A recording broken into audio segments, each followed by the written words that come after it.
Good morning, everyone. We'll continue here in the words of the RAMBAM, Hilchos Yesodei HaTorah, Perek Daled, the 4th chapter.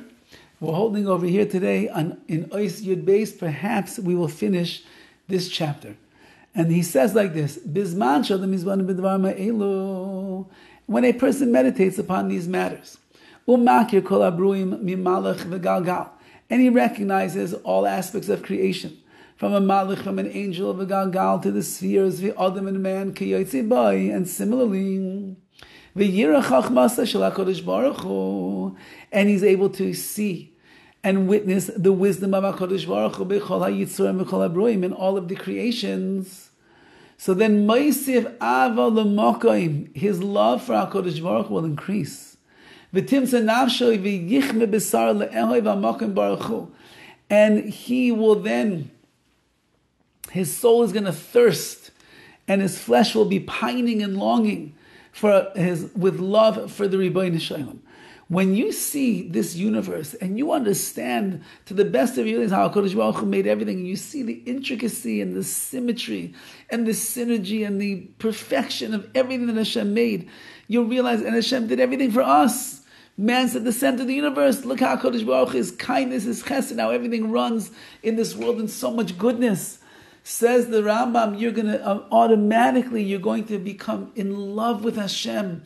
You're going to be burning with a love that you never had before.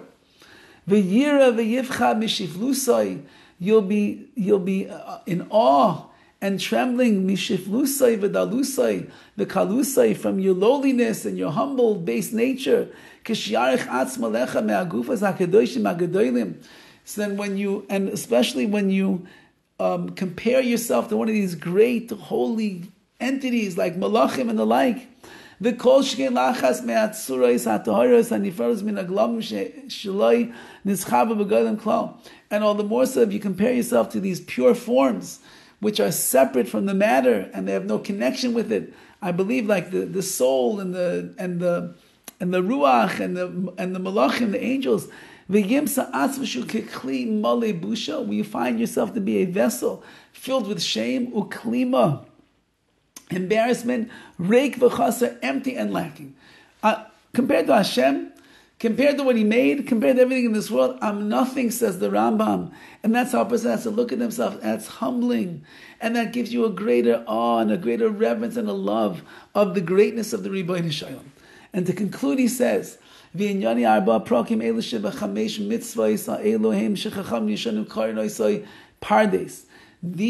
chapters that we just finished, these are revolving around 5 mitzvahs that the Chachamim, the sages, explained. Pardes, they're called Pardes. Pshat Remez Drush Said.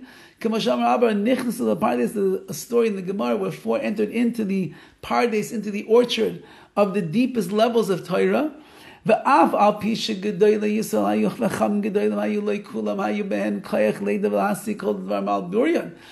though that all those sages were the greatest of the greats, they did not have the ability to understand clearly everything that Hashem made. And therefore I say, says the Rambam, you should not go into these mystical orchards of wisdom unless he fills up his belly with bread and meat. What is bread and meat? The bread and meat of Torah is, you have to know what is asr, what you're not allowed to do. What is mutter, what is permissible. All the mitzvahs in the Torah, you got to know them clearly. Even though says the Rambam that Chazal referred to this as a davar katan, a small thing. So this is, they call this a great matter, which is talking about Ma'aseh Merkava. They're talking about Ma'aseh Merkava, which is the chariot, the mystical chariot, like we spoke about yesterday. And the small thing is that the conversation with Abai and Rava. Nevertheless, says the Gemara,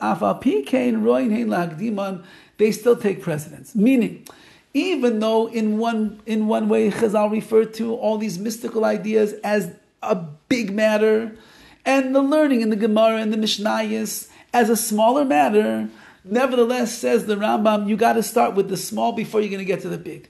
And you should occupy most of your time on the quote-unquote smaller thing of what it says in the Mishnayos and the Gemara.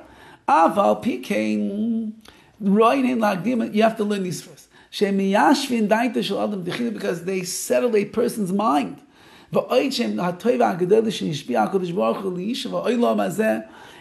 first of all, these are the great things that HaKadosh Baruch Hu has granted to this world for it to be stable, in order that we should be able to inherit the world to come.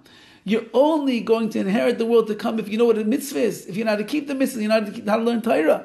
And therefore, the more you learn, and the more that you explore the world of Torah and mitzvahs, and you understand what is good and what is bad, and what is also what is mutter, what you're allowed to do, what you can't do, and you keep it, every mitzvah you do is going to get you a place in the world to come. And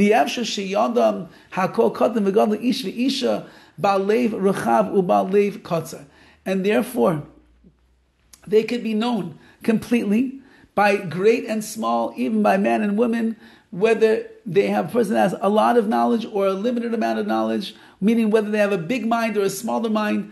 Every person could be able to learn the Torah to the best of their ability and understand the mitzvahs on the highest level. And that, says the Rambam, that is our charge. After all is said and done, after all these mystical ideas, after all these deep concepts of creation, the bottom line is learn Torah, know what it says, know how to keep it, and then keep it in the right way. That itself is the meat and potatoes, the bread and the meat, the bread and butter of Yiddishkeit, and that's what finds tremendous favor in the eyes of Hashem, and that's what is going to grant us a major portion in the world to come. Have a wonderful day.